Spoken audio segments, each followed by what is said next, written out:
des hommes qui appellent le plus ces deux sentiments rares, à la fois le respect et l'affection, avec ce que dans le mot d'affection il y a de relations secrètes et personnelles. On aime Jaurès. Jaurès était fondamentalement une nature unitaire. Il voulait l'unité partout, il la voyait dans la nature, entre la nature et l'esprit, il la voyait entre les hommes. C'est un homme qui se bat pour que l'humanité soit plus humaine. Jean Jaurès a été un moment de la conscience humaine. Dans les âpres combats qu'il a connus, politiques, le monde en bouleversement, les combats sociaux, une hauteur de vue en même temps, une capacité à s'élever au-dessus de l'immédiat. Le sens de ce qu'a pensé Jaurès, de ce qu'il a interrogé, est encore devant nous. Et les effets de cette redécouverte vont, à mon avis, beaucoup compter dans les décennies qui viennent. Sur une multitude de questions en débat aujourd'hui. La guerre, la paix, la laïcité, la question de la propriété, les moyens du changement. Agir en ton lieu, pense avec le monde. Il me semble que toute sa vie, c'est ce qu'il a essayé de faire.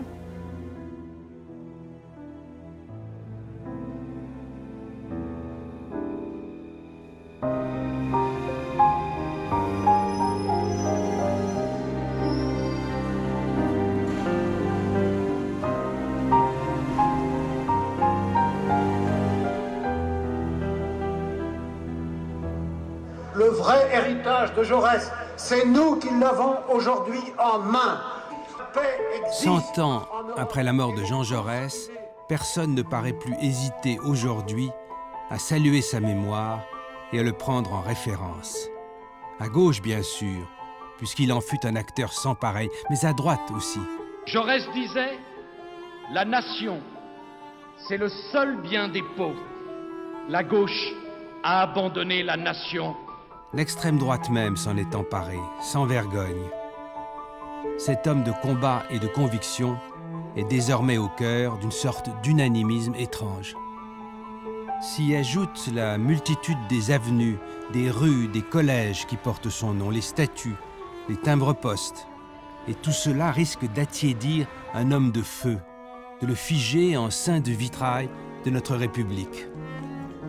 Mais qu'en savent donc nos contemporains, qui répètent de la sorte indéfiniment son nom? Et que peut-il avoir encore à nous dire?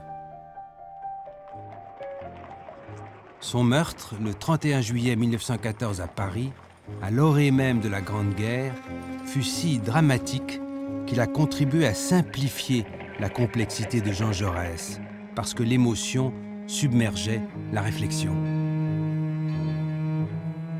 Pierre Renaudet, l'un de ses proches, était à ses côtés ce jour-là. Il raconte. 31 juillet 1914. Jaurès est arrivé tard à l'humanité. Il est 20 heures. Allons dîner au plus près au croissant, dit-il, nous y serons davantage entre nous.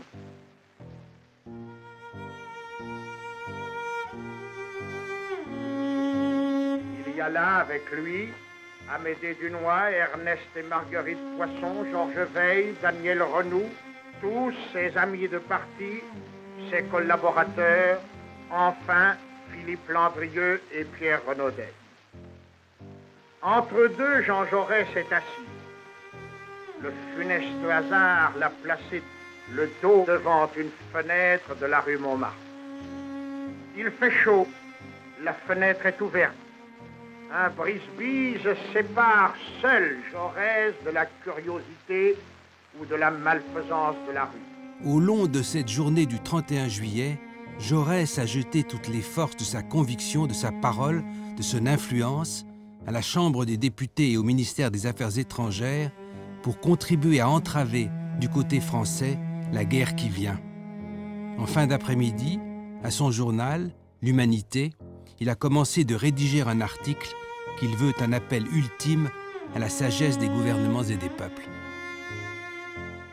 Jaurès, préoccupé, laisse pourtant cours à sa bonne humeur. Le voici qui s'intéresse aux clichés d'une photographie en couleur. Il est déjà 21h40. Tout à coup, 2 claquements.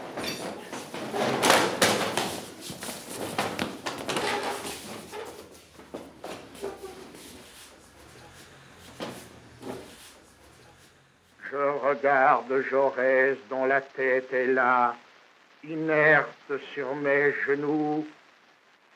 La mort est là.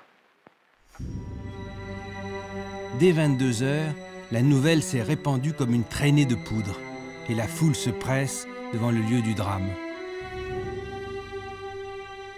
Dans la nuit, on moule le visage du défunt pour en faire un masque mortuaire. Le café du Croissant devient aussitôt un lieu de pèlerinage. On y cherche la dernière trace de Jaurès. Pour ceux qui l'ont connu, le souvenir en reste puissant. Il était très gentil avec tout le monde, avec moi. Il était aimable avec tout le monde. Et c'était pas un homme comme tout le monde. C'était une science. Une science dont on n'en voit pas beaucoup comme lui. C'est dans une petite ville du sud-ouest, Carmaux, dans le Tarn, que le deuil est le plus profond. Car c'est là que s'est ancré au cœur du monde ouvrier l'élan de la formidable énergie politique de Jean Jaurès.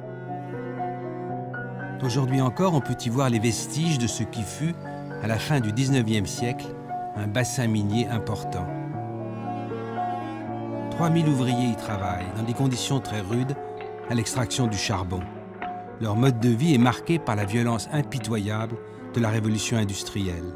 La protection sociale est dérisoire, le patronat est brutal, parfois cynique. En août 1892, les ouvriers de la mine se mettent en grève. À l'origine du mouvement, le licenciement de Jean-Baptiste Calvignac, maire de Carmaux et mineur, au motif que ses activités politiques porteraient atteinte à son efficacité de travailleur. Le gouvernement envoie la troupe pour rétablir l'ordre et transforme du coup l'événement en enjeu national. Jean Jaurès, universitaire, professeur de philosophie à la faculté de Toulouse, ancien député de centre-gauche, se jette dans la bataille aux côtés des grévistes. Il affiche sa solidarité avec les protestataires et il l'exprime chaleureusement jour après jour.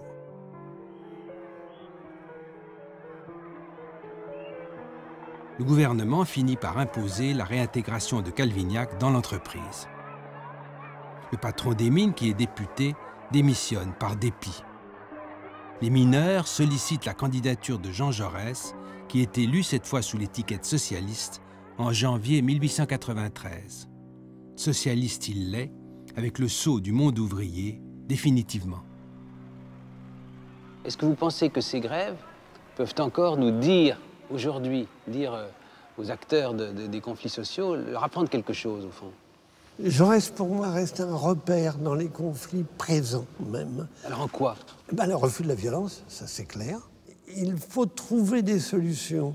Et trouver des solutions, c'est pas tout d'un seul coup, tout de suite. Mais penser que la grève générale va résoudre les problèmes, lui semble se tromper de méthode. On ne peut pas changer un pays tout simplement parce qu'il y a beaucoup de grévistes. C'est là ce qui l'oppose à Jules Guesde, l'autre leader majeur du Parti socialiste. Oui. Il pense qu'il va pouvoir renverser la table et que d'ailleurs le réformisme est dangereux puisqu'il risque de diminuer l'énergie du milieu ouvrier pour faire la révolution. Jaurès essaye plutôt de faire comprendre qu'il vaudrait mieux évoluer vers des méthodes qui puissent aboutir réellement à une révolution, à des changements profonds, au socialisme qu'il voulait, socialisme humaniste. Ce n'est pas les syndicats tout seuls qui vont pouvoir régler l'ensemble des problèmes auxquels ils sont affrontés. C'est une république sociale qui va faire se rejoindre, converger l'action collective et les responsables élus pour cela, les parlementaires. Et donc, pour lui, il est sûr que quand il allait de Carmaux au Parlement pour exprimer son indignation, il a été jusqu'à mettre à mal le gouvernement. C'est-à-dire qu'à l'époque, les conditions sociales étaient tellement difficiles que cette liaison directe, action sociale, action parlementaire, était une grande nouveauté. En 1895, le député Jaurès intervient encore sur les terres de Carmaux, cette fois pour appuyer les ouvriers de la verrerie. Les verriers se sont mis en grève à la suite du licenciement de leur délégué syndical. Le patron, irréductible à toute concession, répond à la grève en fermant le site et en jetant au chômage les 1200 ouvriers. L'ardeur de Jaurès va permettre de trouver une solution inattendue. L'idée est venue de faire une verrerie ouvrière. Alors ça, c'est passionnant parce que ça veut dire que c'est une initiative venue d'en bas, une coopérative possible, une autre forme de travail. Dès qu'il est apparu, il l'a soutenu. Il dit, voici une issue. Je ne parle pas d'une issue pour la France entière. Voici une issue possible ici. Essayons. Qui correspond. Et donc, qu'est-ce qu'il fait? Il va à Paris et il voit ses amis bourgeois, progressistes, bourgeois éclairés, et il reprend, il rassemble des sommes d'argent importantes.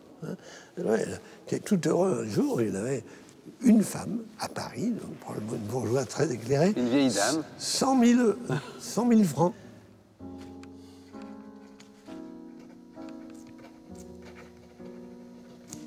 Ce n'est point par la pesante monotonie d'une bureaucratie centrale que sera remplacé le capitalisme, mais par des organes sans nombre, communes, coopératives, syndicats, qui donneront à la propriété sociale le mouvement le plus souple et le plus libre. La verrerie ouvrière est construite à Albi. Elle est inaugurée par Jean Jaurès en 1896.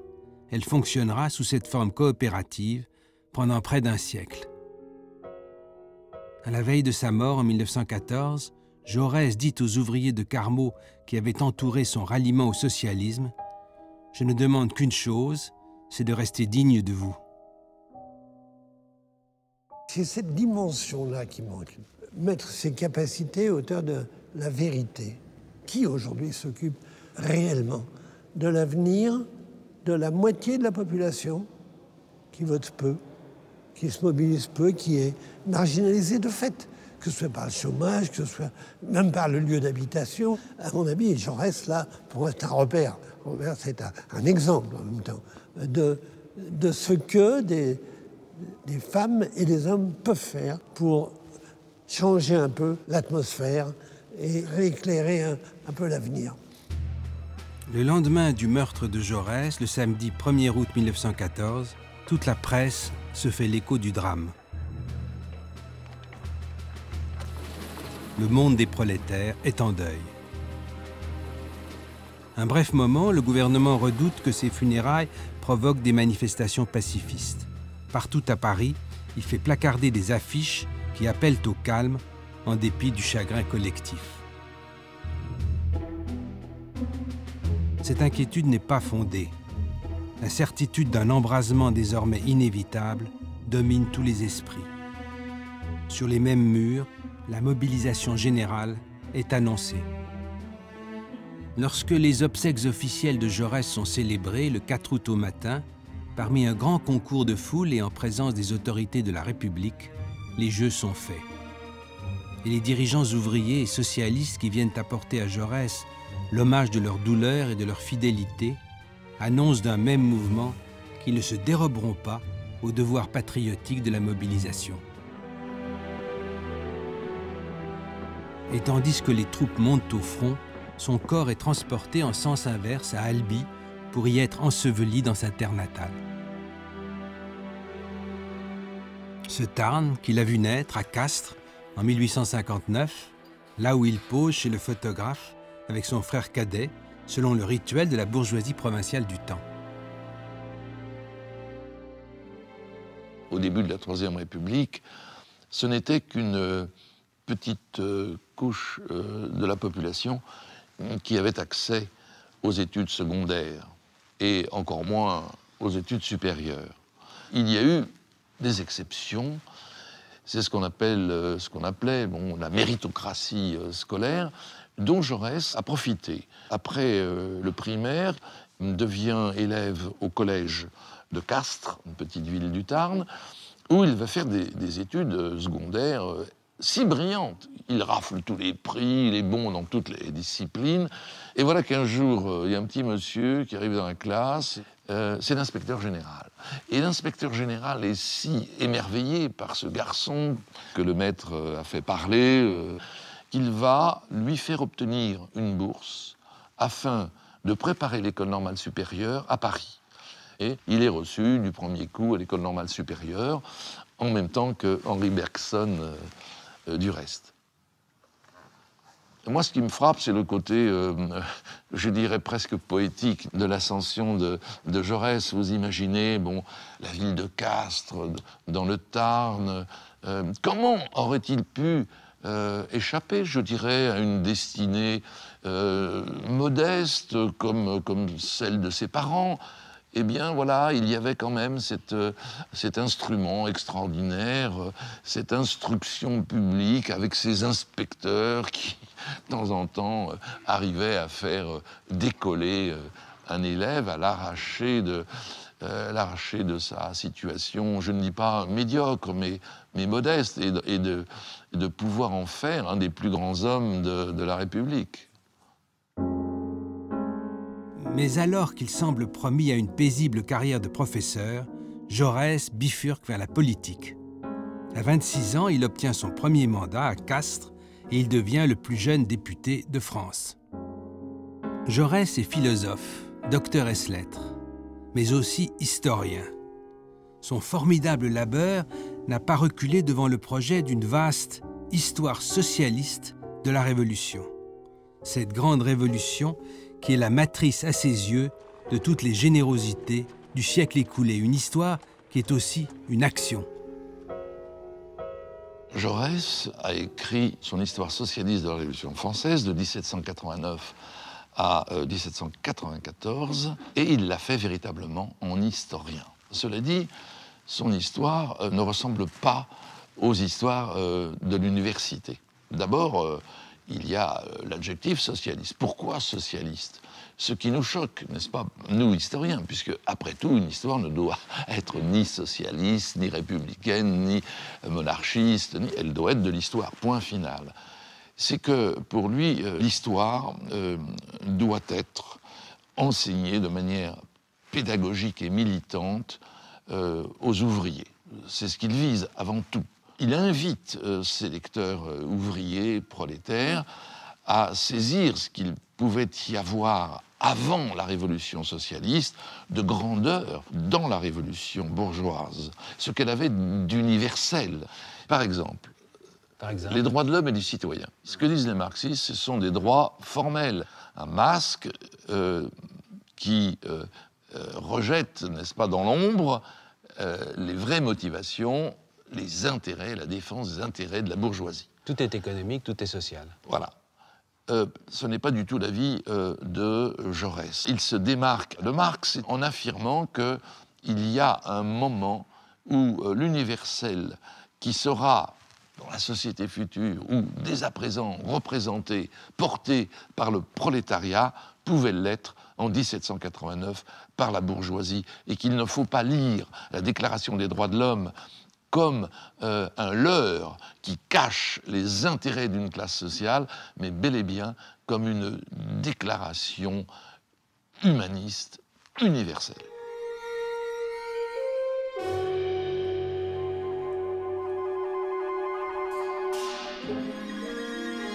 Entre 1894 et 1906, la société française est bouleversée par l'affaire Dreyfus, et Jean Jaurès y joue un rôle décisif.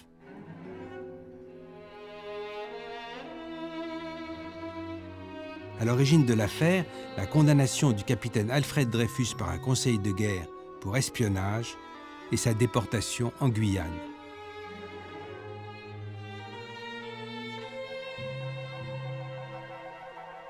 Jaurès s'est étonné, comme d'autres, au début, à gauche, que le traître ait échappé à la peine capitale. Il est allé jusqu'à s'écrier « On a surpris un prodigieux développement de la puissance juive pour sauver l'un des siens. » Mais 4 ans plus tard, l'article retentissant d'Émile Zola, publié dans l'Aurore, change la donne.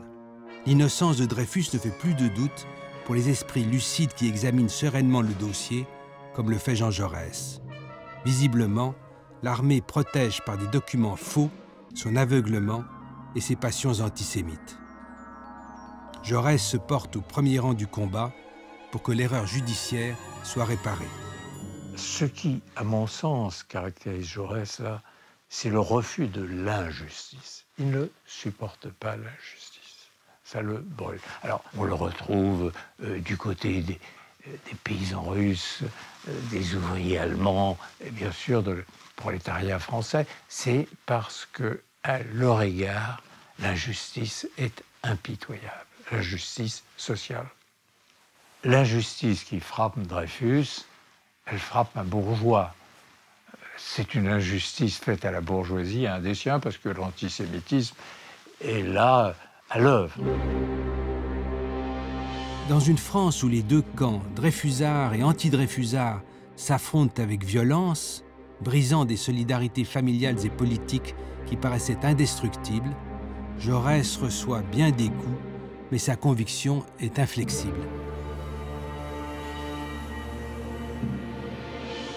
En pleine affaire Dreyfus, en effet, il y a un débat entre lui et Jules Guesde. Est-ce que le prolétariat doit s'occuper de l'affaire Dreyfus? Guesde dit non, il faut laisser les bourgeois se débrouiller entre eux, ce n'est pas l'affaire des ouvriers de s'occuper de la défense du capitaine Dreyfus. Ils ont autre chose à faire. Et ce n'est pas l'avis de Jaurès. Jaurès pense que Dreyfus n'est pas du tout un représentant de la bourgeoisie. Il représente l'humanité souffrante et... Oui, c'est une victime. Et en tant que victime, il représente l'humanité souffrante, effectivement, et victime de l'injustice. Et par conséquent, en Dreyfus, on défend aussi le prolétariat. Il publie une série d'articles dans lesquels il démontre les illégalités commises depuis 1894 dans l'instruction contre Alfred Dreyfus et dans le déroulement du procès devant un tribunal militaire. L'ouvrage rassemblant ces articles est publié en octobre 1898. C'est une démonstration irréfutable de l'innocence du condamné. Nous pouvons, sans contredire nos principes et sans manquer à la lutte des classes, écouter le cri de notre pitié. Nous pouvons, dans le combat révolutionnaire, garder des entrailles humaines. Nous ne sommes pas tenus, pour rester dans le socialisme, de nous enfuir hors de l'humanité. Ce qu'il dit à propos de l'affaire Dreyfus, c'est exactement l'article 1 de la Déclaration universelle des droits de l'homme de 1948, que Jaurès ne pouvait pas connaître. Tout être humain a droit au respect de son égale dignité. Et donc le refus de la raison d'État, ça nous conduit exactement à la Guyane ressemble à Guantanamo. Et on peut effectivement citer Guantanamo ou citer aussi l'usage de la torture qui a été réinstauré à l'occasion de la guerre contre l'Irak par les États-Unis, comme des exemples de refus d'appliquer les droits fondamentaux. Alors que ce droit à l'égale dignité, alors le mot n'existait pas du temps de Jaurès, mais juridiquement, il est devenu un droit indérogeable. Ce qui veut dire qu'un État ne peut pas le bafouer, même en cas de guerre, même en cas de terrorisme menaçant la sûreté et la survie de la nation. Le seul problème, c'est que ces beaux principes, il faut encore arriver à les appliquer. Plus la réputation de Jaurès grandit, plus les haines contre lui s'exaspèrent. Pas seulement à droite, mais même dans son camp, où les jalousies viennent renforcer les sectarismes. Comme en témoigne la méchante querelle qui lui est faite à propos d'une affaire privée. Le 7 juillet 1901, à Bessoulet, sur la commune de Villefranche-d'Albigeois, où Jaurès a sa maison, sa fille, Madeleine, fait sa communion solennelle. Le comité général du Parti socialiste est saisi d'une motion de certains délégués qui demandent des explications aux citoyens Jaurès et au cas où elles ne seraient pas satisfaisantes, de le relever de toute délégation pouvant engager le Parti socialiste. Jaurès se défend. Dans la Petite République, il écrit « J'ai dit que ma femme était chrétienne et pratiquante. J'ai pensé que je n'avais pas le droit d'interdire à nos enfants de participer au culte sous la direction de leur mère. Mais j'ai pensé aussi que mon devoir était, en les faisant élever dans des établissements laïques, d'assurer la liberté de leur esprit. À ce devoir, je n'ai jamais manqué.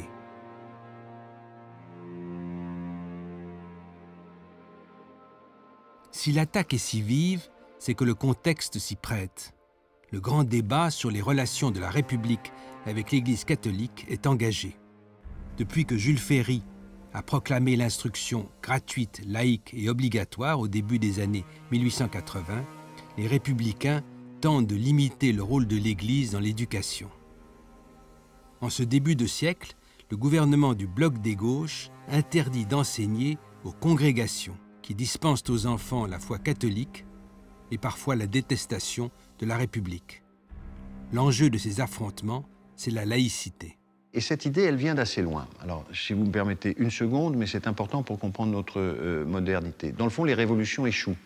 La première, et puis on revient à la contre-révolution, à l'Empire, et donc on en fait une deuxième, 1848. Échec, retour du petit Napoléon. Ceux qui ont vécu cet échec se disent « mais pourquoi nous n'arrivons pas à faire la révolution en France ?» Il y a d'autres pays qui ont réussi. Bon, les États-Unis, l'Angleterre, etc. Que se passe-t-il? Et là, ils font une analyse, et en particulier Edgar Quinet, dans son grand livre « La Révolution », qui va marquer toute une génération, Jules Ferry et bien entendu Jaurès, se dit parce qu'on a commis une erreur. On a cru que la Révolution, elle était soit matérielle, dans les intérêts, je vais remplacer la noblesse par la bourgeoisie, soit purement politique, c'est le cas là. En fait, une révolution, elle doit avoir lieu dans les consciences, dans les esprits.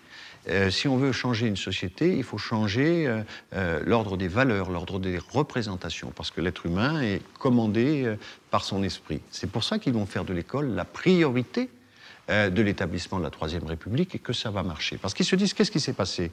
On a voulu la révolution matérielle et puis on a laissé à l'Église, toujours alliée avec la contre-révolution, le monopole des esprits. Et on n'a pas pensé qu'il fallait, à côté, se forger une idéologie républicaine et la faire partager au plus grand nombre. C'est pour ça que l'école va être conçue, d'ailleurs, comme devant transmettre ses valeurs. Jaurès a écrit un grand texte qui a été publié après sur la question religieuse et le socialisme. Il reprend toute cette analyse. Et il dit, la révolution, elle doit avoir lieu dans les esprits et elle doit commencer par l'instruction publique. Si nous voulons la justice, eh bien, il faut d'abord éduquer le peuple à aimer sa propre liberté et à être capable de la construire. Il est dans ce mouvement-là, qui est un mouvement profondément, dans le fond, spiritualiste, et pas du tout le mouvement marxiste, qui lui disait nous allons changer l'organisation des forces productives, et ça va entraîner le changement dans les consciences. Il dit l'inverse, il dit qu'il faut d'abord s'attaquer à l'éducation des consciences pour un jour pouvoir faire le changement dans l'organisation économique. En 1905, la loi de séparation des églises et de l'État, portée par l'habileté d'Aristide Briand, est adoptée par le Parlement dans un climat de grande tension. Réélu député en 1902, Jaurès peut déployer son éloquence et sa force de persuasion au service de cette grande cause. La seule façon de permettre à l'un d'être juif, à l'autre d'être protestant, au troisième d'être musulman, au quatrième d'être catholique, c'est précisément la laïcité, parce qu'elle va faire coexister toutes ces libertés entre elles de façon pacifique. Ça n'avait pas été le cas précédemment. La laïcité, c'est d'abord une attitude intellectuelle que l'on a vis-à-vis de soi-même, dogmatique. Le laïc ne l'est jamais, parce que le laïc, sous la forme du dialogue, lors même qu'il va se forger une conviction, va avoir à l'égard de sa conviction une certaine distance et une certaine interrogation. Il est celui qui ne prétend jamais posséder la vérité. C'est la plus grande arme démocratique. Ce qui fait sombrer les démocraties, c'est qu'il y a des gens qui, à un moment, pensent posséder tout seuls la vérité. Oui. Donc l'État, et on a besoin de lui, c'est ce qui va vous permettre de forger votre propre liberté. C'est la plus grande difficulté, Michelet l'avait vu d'ailleurs, de l'éducation, et nous l'avons encore devant nous, d'une éducation républicaine, c'est qu'il faut éduquer à la liberté. On ne peut pas y contraindre, on ne peut pas y forcer. S'il n'y a pas ça, c'est toute l'organisation politique de la République qui s'effondre, parce qu'elle repose toujours sur la liberté de chacun. Ces combats flamboyants de la maturité de Jaurès l'installent comme l'un des plus grands orateurs de son temps. À la tribune de la Chambre, autant que dans les préaux et dans les meetings de plein air, son éloquence, portée par une voix sonore, se nourrit de celle des anciens grecs et latins. Elle s'organise avec une ampleur qui, devant les auditoires populaires, sait n'être jamais condescendante, qui rejette la démagogie et ne renonce jamais à viser haut. Au prestige de l'orateur, Jaurès ne cesse jamais de joindre celui du journaliste. Ces articles innombrables sont le fruit d'un labeur qui nous paraît rétrospectivement gigantesque. La pédagogie démocratique ne va pas pour lui sans l'écriture qu'il apporte. En 1904, Jaurès parvient à concrétiser un rêve, celui d'un quotidien qu'il dirige personnellement et où les diverses familles du socialisme français se trouveront généreusement accueillies. Ainsi naît l'Humanité.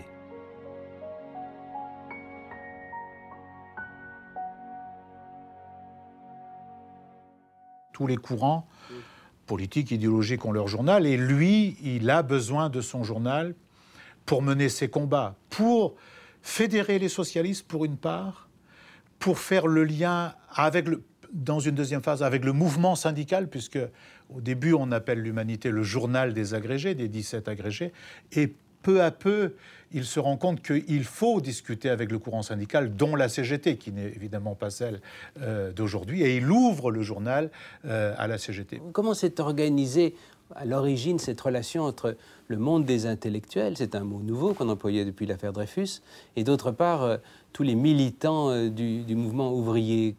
Est-ce que le journal a représenté cette synthèse-là, et si oui, comment? Les ouvriers à qui il devait s'adresser au début, ne le lisaient pas trop. Ils préféraient les grands journaux populaires, plus faciles. Oui, ce qui, pour une part, se comprend. Et donc, ils ont fait tous effort d'écriture et ils ont fait effort d'élargissement. Mais le fait qu'on l'ait appelé le journal des agrégés à l'époque est quand même quelque chose d'extrêmement beau. Comment Jaurès a réussi à lancer un journal? Ça a coûté déjà de l'argent. Comment est-ce que ça s'est passé? Comment est-il assuré, s'il est parvenu, l'indépendance de son journal, de l'Humanité, par rapport à ce qu'à d'autres époques on a appelé les puissances d'argent? Il a dit dès son premier éditorial qu'il y avait une répartition des parts de manière égale entre celles et ceux qui travaillaient au journal, qui le fondaient avec lui et son conseil d'administration. Et d'un côté, il y avait effectivement les parts qui appartenaient, c'était très moderne, à ceux qui collaboraient au journal, voilà. Et puis il y avait d'autre part des apports extérieurs. Il ne se vend pas aux puissances d'argent, loin de là, mais il est obligé de faire des prêts et d'aller chercher de l'argent à l'extérieur, sans quoi il ne peut pas tenir. À droite, on parle des Rothschild. Oui. C'était vrai ? Je pense. Je pense qu'il a fait un voyage en Allemagne et il a trouvé, à la faveur de son combat, au moment de l'affaire Dreyfus, il a trouvé des gens qui, parce qu'il avait mené ce combat, ont dit que ça valait le coup de soutenir cet homme, le combat de cet homme et de ce journal. Écrire librement comporte des dangers. En décembre 1904, Paul Déroulède, chantre du nationalisme outrancier, jette ce cri de haine à Jaurès à propos d'un simple entrefilet paru dans son journal « Je vous tiens, monsieur, pour le plus odieux pervertisseur de conscience qui ait jamais fait en France le jeu de l'étranger. » Jaurès, à bout de patience, lui envoie ses témoins. Ses camarades trouvent absurde qu'il se batte en duel et prennent un tel risque. J'ai pris le temps de la réflexion. Je ne pouvais plus. Depuis quelque temps, je les sens tous là, prêts à m'insulter dans ma femme ou dans ma fille. Je reçois des lettres d'ordure, je sens grimper les limaces. Je me sens couvrir de crachats. Je veux arrêter cela par un geste ridicule, mais nécessaire. Je ne veux pas qu'on se croie tout permis, qu'on me mette dans la rue le bonnet d'âne.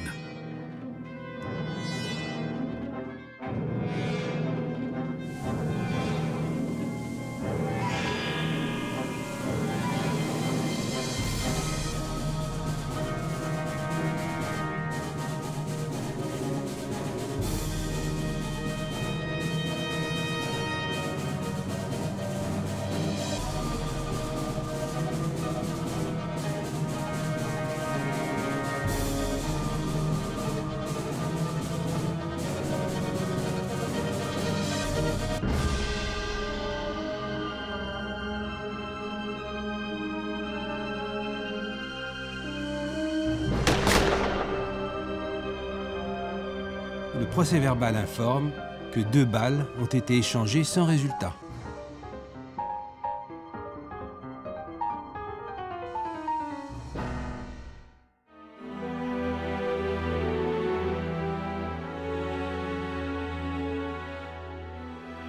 Jaurès se réjouit de la naissance en 1905 du Parti socialiste unifié, section française de l'Internationale ouvrière, la SFIO.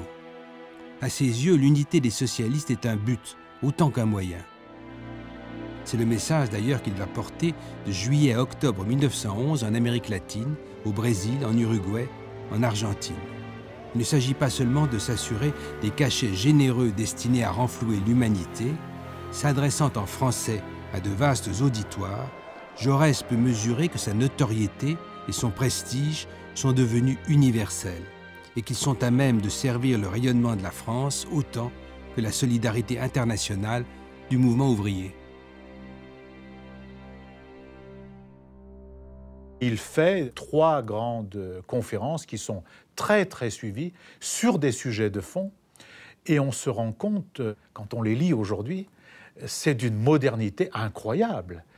Il parlait de la question de l'immigration, déjà à cette époque. Qu'est-ce qu'il en disait? Mais il dit des choses que dit aujourd'hui le mouvement progressiste, c'est-à-dire que l'immigration telle qu'elle est organisée aujourd'hui par les employeurs, certains disent le patronat, vise bien souvent à peser sur les salaires ouvriers ou prolétaires, qu'il disait à l'époque, du pays dans lequel ils arrivent. D'où le risque de xénophobie parmi une partie voilà, de la classe ouvrière. il posait ces questions, il appelait, lui, à l'unité, à l'alliance, en disant, il employait le mot, prolétaires sont frères, etc. Mais je crois que dans certains textes de Jaurès sur la notion d'humanité qui reste à construire, il y a une sorte peut-être de prémonition.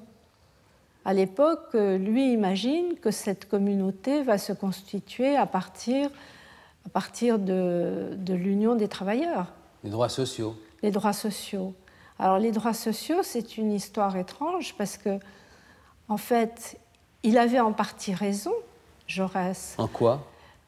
Le traité de Versailles va instituer l'Organisation internationale du travail. Le Bureau international du travail. Et le Bureau international du travail, c'est la première organisation internationale et elle est très ambitieuse puisque le texte du traité de Versailles pose un certain nombre de principes avec un principe numéro 1 qui mérite d'être rappelé de temps en temps, le travail n'est pas une marchandise. Donc c'était bien parti. Et finalement, il a quand même eu tort. En quoi ? Parce qu'à l'heure actuelle, les droits sociaux ne sont pas en tête du mouvement d'internationalisation, c'est le contraire. Ce qui a pris le pas, c'est l'Organisation mondiale du commerce. Elle a été créée beaucoup plus tard, c'est une des dernières à avoir été créée, 1994, mais elle a tout de suite été créée avec un système juridictionnel qui permet de juger les États qui ne respectent pas les principes du commerce, la liberté du commerce, qui autorise des sanctions. Donc on a un système qui est clairement supranational, alors que l'OIT n'a pas de juridiction pour faire appliquer ces principes. L'internationalisation des travailleurs s'est fait doubler par celle des multinationales. Les entreprises multinationales sont maintenant extrêmement puissantes, plus puissantes que les syndicats, plus puissantes aussi que certains États. Donc ça, c'est ce qui n'était pas prévu.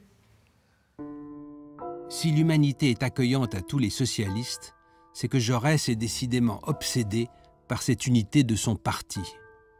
Seulement 2 tendances s'opposent, 2 catégories de militants, 2 familles d'esprit, la réforme ou la révolution. Jules Guesde, l'autre leader majeur, est un marxiste efficace et sommaire qui refuse le gradualisme dans les réformes parce qu'à ses yeux, toute amélioration partielle du sort des prolétaires risquerait d'affaiblir leur énergie de révolter et la chance d'un grand soir où le capitalisme serait d'un seul coup renversé. Il voit dans la bourgeoisie un ennemi uni et irréductible, alors que Jaurès, qui discerne en elle une puissance anarchique et diffuse, souhaite s'allier avec sa frange réformiste. En 1899, il a d'ailleurs approuvé, contre beaucoup de ses amis, l'entrée d'un socialiste au gouvernement pour y soutenir des lois de progrès social. Il y a un Jaurès contrarié. Voilà, alors expliquez-nous ça. Jaurès veut faire l'unité des socialistes, qui sont éparpillés en plein de familles. Mais au moment où il fait ça, il va concéder un peu à la tendance dite guédiste, marxiste, matérialiste. Donc il est là, non plus le pur intellectuel Jaurès, non plus Jaurès lui-même, mais Jaurès, le chef de parti qui cherche à rassembler. Et donc il fait des compromis. Tout le XXe siècle socialiste va être dominé par ce compromis jaurétien, dont on peut considérer, et en tout cas c'est ma lecture aujourd'hui, qu'il n'a pas nécessairement fait du bien à la gauche française. Expliquez-nous ça. Parce que nous sommes dans le divorce des actes et des discours. Et s'il y a une interprétation si matérialiste, si anti-individualiste, si étatiste, et une telle domination de la pensée marxiste sur la pensée française, Jaurès parlait avant du socialisme français, avant 1905, c'est précisément parce qu'il y a ce moment où Jaurès concède pour obtenir l'unité du parti un certain nombre d'éléments de doctrine à Jules Guesde.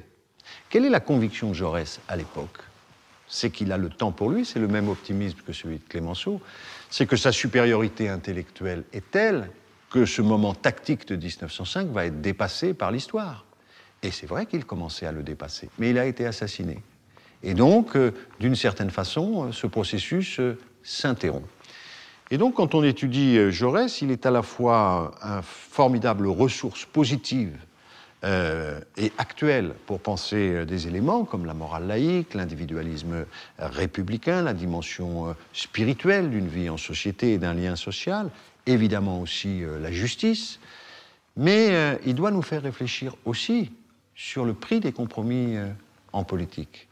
Car d'une certaine façon, ce très grand intellectuel qui, à un moment, pour des raisons, je dirais, de contingence historique, fait l'unité des socialistes, paye lui-même très cher ce compromis, la rupture avec beaucoup de ses amis de la revue socialiste à l'époque. Il y a beaucoup de socialistes français issus de cette tradition qu'on évoquait tout à l'heure qui vont prendre leur distance avec Jaurès à ce moment-là. Et quand on lit l'histoire du socialisme, on voit que ce divorce entre deux théories socialistes et deux attitudes dont Jaurès essaye de faire la synthèse, on va les retrouver à tout moment de l'histoire de la gauche. Ce qui explique que le Parti socialiste, qui a eu parfois des pratiques opportunistes au pouvoir, a toujours tenu des discours très marxistes de lutte des classes. Et donc un écart formidable, dont nos concitoyens ont d'ailleurs parfois souffert, entre les discours et les pratiques.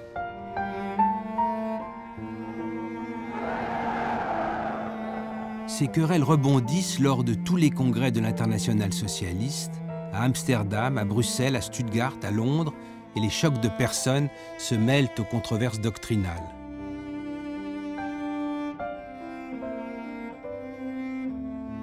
Les deux familles du socialisme, celle qui tient pour l'absolu de la révolution et celle qui, sans en abandonner le rêve, accepte des concessions au réel et le pas à pas du progrès social, continuent longtemps d'être antagonistes.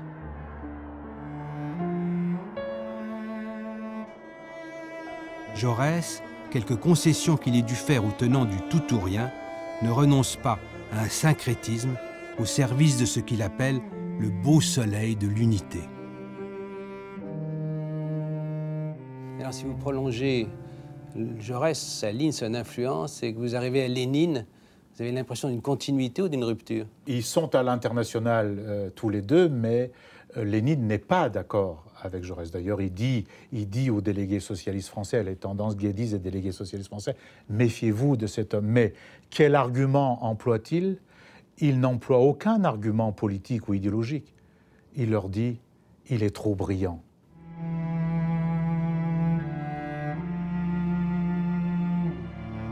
Bien plus tard, lorsqu'en 1924, le gouvernement du cartel des gauches fait transférer les cendres de Jaurès depuis Albi jusqu'au Panthéon, le rêve d'unité a volé en éclats, balayé par une guerre mondiale et par la révolution bolchevique.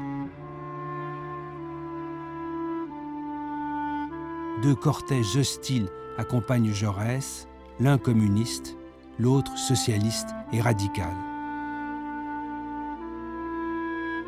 Les mineurs de Carmaux, sourds aux querelles et fidèles à Jaurès, poussent l'immense pavois roulant qui porte sa dépouille.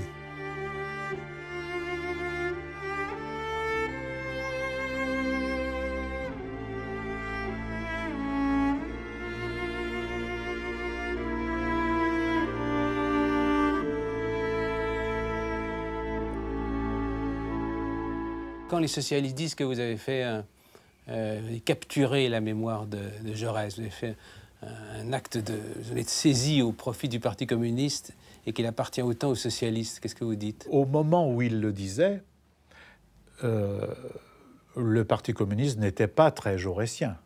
Le Parti communiste, il était plutôt dans une voie de bolchevisation. Donc, tous les deux, l'un et l'autre, ont tordu un petit peu la réalité. Moi, ce que je souhaiterais, c'est qu'à la fois les socialistes soient jaurétiens et que les communistes aussi soient jaurétiens.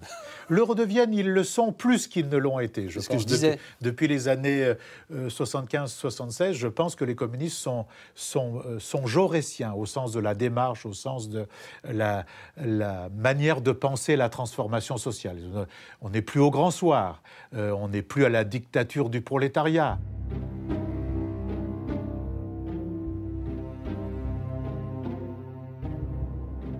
À l'automne de 1912, tandis que les Balkans s'enfièvrent à nouveau et menacent à court terme d'enflammer toute l'Europe, le bureau de l'Internationale socialiste convoque à Bâle un congrès extraordinaire. Un seul point est à l'ordre du jour, la paix à sauver.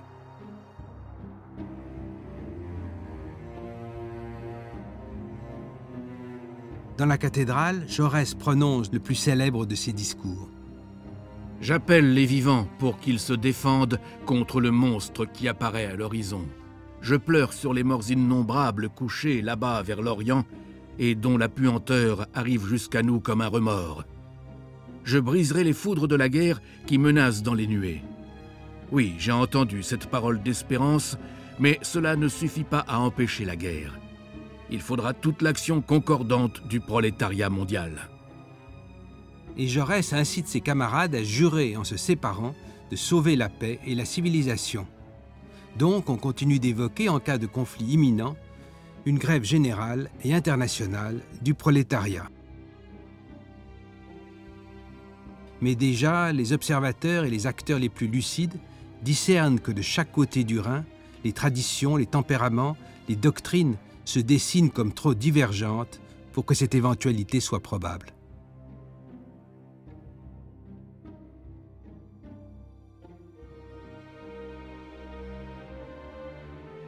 En France, un projet de loi prévoit, dans la perspective de la guerre possible et pour éviter un déficit des effectifs, de porter le service militaire de 2 à 3 ans. Jaurès s'engage, au Parlement et dans le pays, dans une campagne méthodique contre les 3 ans. La loi des 3 ans copie dans son mécanisme de caserne le militarisme allemand. Notre projet est d'accroître la puissance défensive de la France. Le devoir est de développer les garanties d'avenir qui conviennent à un grand peuple par l'éducation de la jeunesse, par l'organisation des réserves, par l'armement du peuple sur place. Le 25 mai 1913, le Parti socialiste organise une vaste manifestation contre la loi au Pré-Saint-Gervais. Jaurès y parle devant près de 100 000 personnes et son discours est resté fameux. Je demande à tous ceux qui prennent au sérieux la vie, qu'allez-vous faire de vos 20 ans? On vous dit, c'est le refrain d'aujourd'hui, allez à l'action. Mais qu'est-ce donc que l'action sans la pensée? C'est la brutalité et l'inertie. On vous dit, écartez-vous de ce parti de la paix qui débilite les courages. Et nous disons qu'aujourd'hui, l'affirmation de la paix est le plus grand des combats. Dans le même temps, se déchaînent contre lui des déferlements de haine dont on peine aujourd'hui à prendre la mesure. On le traite de tambour-major de la capitulation, d'agent du parti allemand et de traître par essence. Et pas seulement à l'extrême droite, où dans les colonnes de l'Action française, Léon Daudet appelle sans détour à tuer Jaurès. Mais chez Charles Péguy lui-même, qui, bien loin des fraternités dreyfusardes de jadis, tient ce propos effrayant, dès la déclaration de guerre, la première chose que nous ferons sera de fusiller Jaurès. Nous ne laisserons pas derrière nous ces traîtres pour nous poignarder dans le dos. Cerné par tant d'imprécations, Jean Jaurès écrit, en juillet 1913, « Si j'ai eu parfois la tentation de mesurer ma valeur propre et les services qu'en une vie de dévouement et de combat j'ai pu rendre à mon parti et à la République, si j'avais la tentation de les mesurer à la violence des haines permanentes que j'inspire, alors je commettrais sans doute le péché d'orgueil.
Le meurtrier du 31 juillet 1914, Raoul Villain, n'aura plus qu'à conclure « J'ai abattu le porte-drapeau, le grand traître de l'époque de la loi de 3 ans, la grande gueule qui couvrait tous les appels de l'Alsace-Lorraine, je l'ai puni. »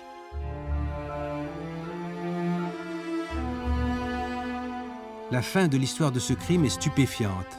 Villain demeure en prison pendant toute la guerre et il est par là protégé du risque militaire, alors que Louis Jaurès, fils unique, est mort au feu.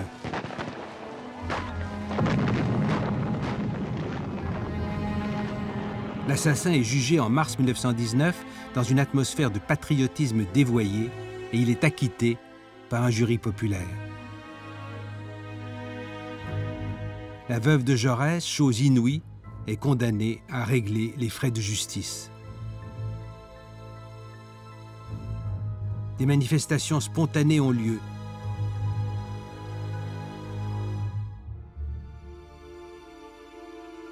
Anatole France écrit dans l'Humanité « Un verdict monstrueux proclame que cet assassinat n'est pas un crime. Travailleurs, veillez.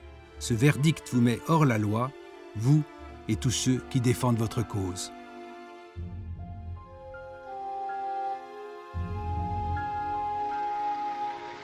Ironie de l'histoire, Villain, au terme d'une pauvre vie d'errance, meurt en 1936, au début de la guerre civile d'Espagne, à Ibiza, fusillé par les Républicains, sans qu'on sache à coup sûr si ceux-ci l'avaient identifié.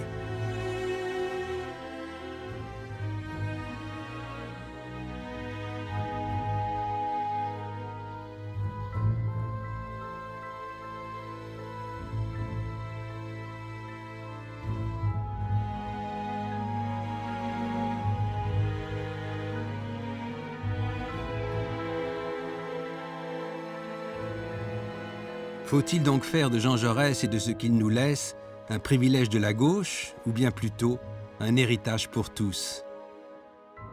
On aura peut-être le goût de suivre Léon Blum, qui, plus que nul autre, voulut s'en inspirer et lui être fidèle, et qui disait « Nous le gardons pour nous, et tout en le gardant, nous le remettons à la nation et à l'histoire. »